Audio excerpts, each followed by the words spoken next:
Hello, I'm Peter Stewart. I'm the Director of Learning at CIMA.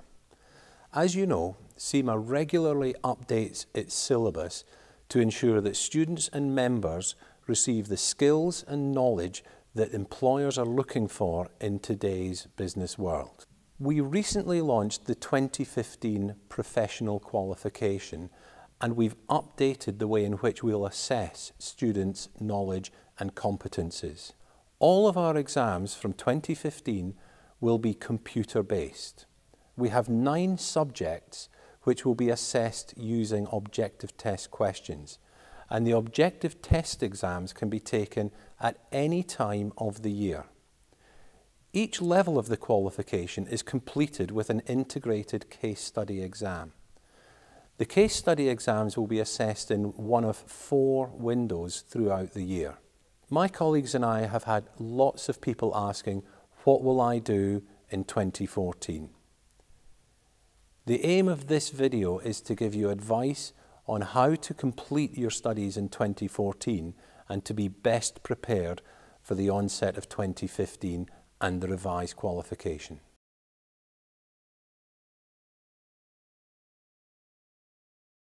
Now let's consider some advice for the students who are currently within the operational level. If you've got any papers which you've attempted and need to retake, my advice is that you retake those papers in November 2014. The reason being is that the syllabus content is changing. It's not changing massively, but if you were to wait until 2015 and think about taking the subject using the objective test question exam, you'd have to learn additional content. Secondly, by attempting the exam in November 2014, you're sticking with a familiar exam format, and you can practice using the past exam papers that are available on cimaglobal.com. If you're at the operational level and you've just got 1 paper remaining, then my advice to you is to attempt that paper in 2014. The main reason is that if you were to wait until 2015, you would have to take the subject using the objective test questions, and then you would have to do the integrated case study exam. So you'd have 2 exams to take.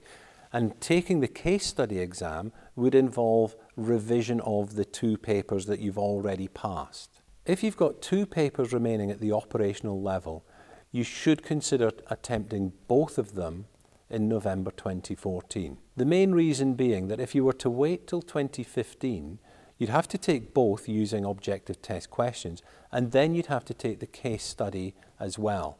And to take the case study, you'd have to revise the 3rd topic, the one that you've already taken and passed or been exempted from, and that would just be extra work, which we don't want to put you through.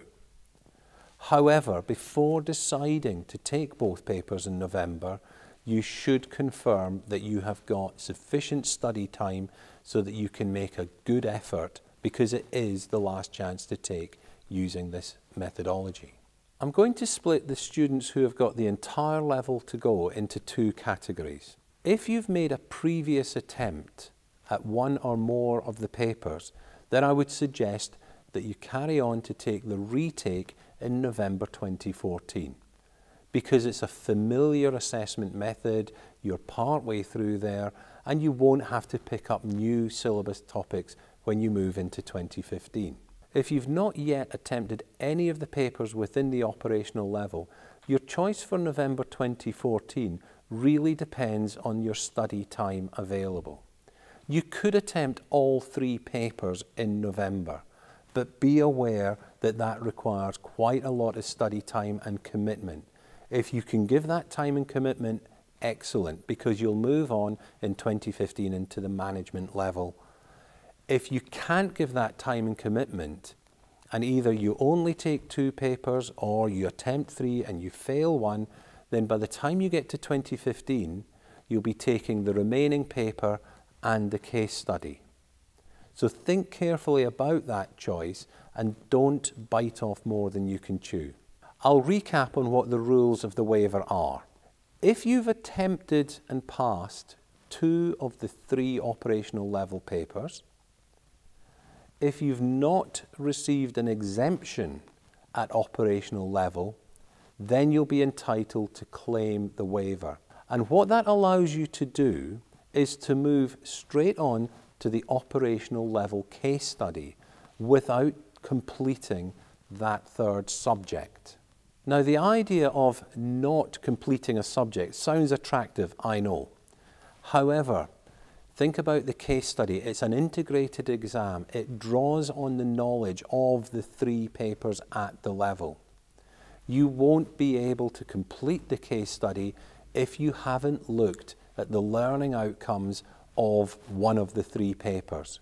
So if you're eligible for the waiver, my recommendation to you is only take it if you have studied the 3rd paper, if you've attempted the exam in the 3rd paper, and you've got a reasonable score in that 3rd paper. Meaning if you've scored 30, 40% or so, that shows that you've got some of the knowledge and some of the application sufficient to attempt an integrated case study. Don't use the waiver as an excuse not to study something. You will fail the integrated case study if that's your approach. Remember, set yourself realistic targets. Aim to complete a level of the qualification in 2014 so that 2015 can be a fresh start. If you'd like more information about these transition arrangements and how they affect you, please visit our website and check out our online transition tool.